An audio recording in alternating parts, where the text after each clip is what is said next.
Más allá de la desesperación de haber pasado como familia una situación tan complicada como el que nuestros sobrinos, o mi familia sea secuestrada, yo no voy a cambiar mi visión frente a la desprotección que viven los niños, niñas y adolescentes en este país.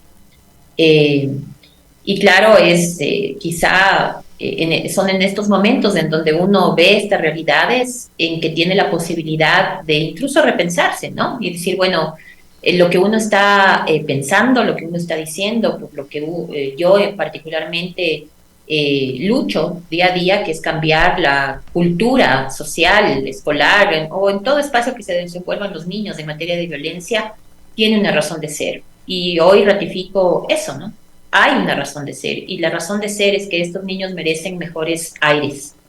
No podemos cancelarles o clausurarles el futuro y que lastimosamente lo que estamos viendo con relación a niños delincuentes, niños sicarios, incluso niñas orilladas a delinquir, tiene mucho que ver con esa falta de respuesta de un Estado ausente que mira a la distancia con el convidado de piedra, una situación que les compete.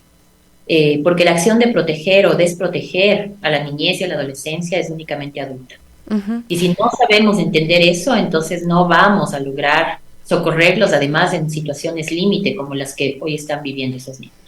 Y de verdad, yo lo decía, nada más escuchar tu testimonio y tu dolor también en su momento cuando todavía pues no se sabía nada de tus familiares y cuando ya se los pudo encontrar, el sostener este discurso de respeto a los derechos, mantener la coherencia con lo que has venido defendiendo, Sibel, de verdad, yo lo decía, es muy importante además, porque yo veo muchos comentarios en este momento que piden que, por ejemplo, a estos niños que estuvieron involucrados en este caso, los anulen, los encierren, y ¿dónde los van a encerrar? En un contexto tan violento como el de las cárceles. Que los condenen que como eso es lo que adultos, piden, ¿no? que se los condene como adultos y que se les anule toda posibilidad de que puedan reinsertarse y tener o vivir algún tipo de infancia un poquito menos violenta, ¿no? Y hay muchos niños que están en esas circunstancias. Hace unos días también, se viralizaba el video que yo lo compartí porque me vi obligada a compartirlo, porque de otra forma no hacen nada las autoridades,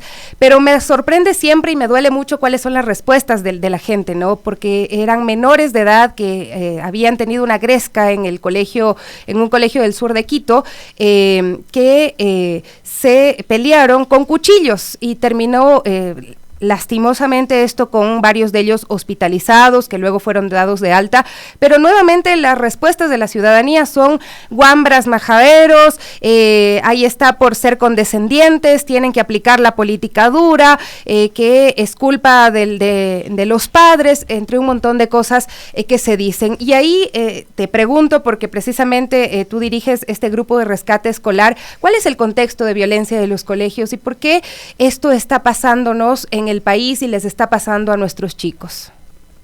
Porque la violencia que vivimos día a día como sociedad obviamente permea en las aulas, ¿no? Entonces no podemos esperar que si no hacemos nada, además, para cambiar esta realidad tan dura, tan cruenta, esto no pase de igual manera en las aulas. Entonces, hoy por hoy hemos sido incapaces de cambiar, ¿no? O de prevenir estas formas de violencia escolar que se dan en los espacios educativos. Y además no hemos incorporado con tristeza, pero debemos incorporar este nuevo componente, que es el crimen organizado, ¿no es cierto? Que son las bandas, que son pandillas, en donde los niños, las niñas y los adolescentes están siendo o están formando parte de. Y están formando parte de porque es ahí donde se les da pertenencia.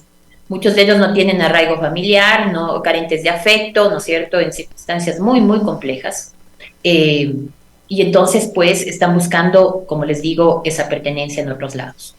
Sería bueno que busquen esa pertenencia, por ejemplo, en la escuela, una escuela cálida, ¿no es cierto?, que pueda, más allá de ser punitiva, porque lo que vemos con mucha preocupación también es que se está cambiando la disciplina estudiantil por el control del crimen, básicamente. Y ese es un error, porque esas políticas cero tolerancias de los años 90, en los años 90 demostraron que no servían. Entonces ustedes dirán, bueno, pero es que sacan cuchillos y se acuchillan en las aulas. Es cierto, pero esto también es una consecuencia de la falta de herramientas para poder prevenir, sobre todo, toda forma de violencia en las escuelas. Ahora estamos viendo con mucha preocupación incluso que la cultura de la denuncia está muy arraigada y que cada caso de violencia escolar, sea o no un delito, está siendo denunciado. Eso es muy grave. Eso es muy grave porque le recuerdo que en los establecimientos educativos hay adultos que deben responder por el cuidado y protección de esos niños. Y esos adultos no pueden abstraerse, ¿no? Es como que yo en la casa tengo un adolescente que no lo puedo controlar y lo que voy a hacer como papá es decir, bueno, voy a poner una denuncia para que te controlen en los centros de adolescentes infractores. O sea, esa visión tan pequeñita y tan falta de perspectiva, ¿no es cierto?, frente a la protección especial y reforzada de los niños, va a hacernos un montón de daño y nos va a explotar en la cara. Porque esos niños que crecen resentidos, ¿no es cierto?, que no tienen asidero, que además no tienen respuestas estatales, porque hay, digamos, escuelas que no educan, digamos, el red de salud que no cura, una justicia que soporta agresores o no beneficia a agresores, no a sus víctimas. Y bueno, ¿no?, una policía también que no cumple su papel en términos de seguridad y así. Es decir, estamos frente a un Estado débil. Si la respuesta es netamente punitiva y todo derivamos al campo penal, problemas sociales, ¿no?, como la violencia entre niños, ¿qué esperamos mañana? Y eso estamos viendo también en la escuela. Entonces, sí, hay situaciones en que debe haber denuncia. Este caso en particular, efectivamente, debió ser denunciado. Pero también es cierto que las instituciones educativas están tapando, al igual que los distritos educativos, estos problemas como siempre, la reputación o buen nombre por encima de la protección integral de los niños. Sibel, nosotras que hacemos periodismo comunitario y estamos en los barrios, yo escucho, por ejemplo, que los vecinos se organizan un montón y en temas de inseguridad, etcétera. Y ayer escuchaba un vecino y me llamaba bastante la atención, que decía, bueno, hay que trabajar por las infancias, pero una vez que este adolescente comete un crimen, pues hay que tratarlo como ya una persona o condenarlo como una persona adulta. Digo, los vecinos... gente de estratos medios bajos, y la verdad que allí llama la atención porque claramente escuchamos también que la ciudadanía se vuelca más a eso, porque ¿qué hacemos? Con varios discursos aquí. Primero, las escuelas de sicarios, ¿no? Recordemos una investigación o una publicación que hizo de Telegraph, eso fue en el 2022, sobre cómo operan las escuelas de sicarios y cómo las mafias reclutan los chicos de sectores más vulnerables para cometer crímenes, que la verdad que es algo atroz. Y claramente este discurso del narcotráfico se acrecenta o justifica también más o menos... como la violencia que tienen los Pero niños, lo peor, ¿no?, de todo esto es que estos discursos se elevan ya al ámbito legislativo y esto se está hablando ya dentro de la Asamblea Nacional, Sibel. Bueno, yo creo que tenemos que entender primero que estamos hablando de niños, niñas y adolescentes, que cuando cometen una infracción, entendiendo que son inimputables, ¿no es cierto?, a partir de los 12 años, esta inimputabilidad es penal, digamos... responden a través de medidas socioeducativas, ¿no? No con cargos, no con delitos. Pero este sistema, el sistema que protege, que es especializado, que habla de justicia juvenil restaurativa, tiene más bien que ver con dar una oportunidad de cambio a ese niño o adolescente, ¿no es cierto? Tiene que ver con incluir en estas medidas socioeducativas el papel preponderante de la familia para poder lograr ese cambio. Tiene que ver con que el Estado se haga cargo, haga un seguimiento y evite que, por ejemplo, en el caso particular de mis sobrinos, ¿no es cierto?, haya un niño que reincida, si es que es del caso, un presunto reincidencia, una presunta reincidencia. Pero entonces abstraernos como adultos de este tema y simplemente buscar en el castigo, en el miedo, o en el camino de la demagogia punitiva, porque es demagogia punitiva, hay estándares internacionales, ¿no? No estamos aquí creando el agua tibia. No es que somos los primeros que pensamos que los niños que delinquen tienen que ser juzgados como adultos. Por eso hay estándares.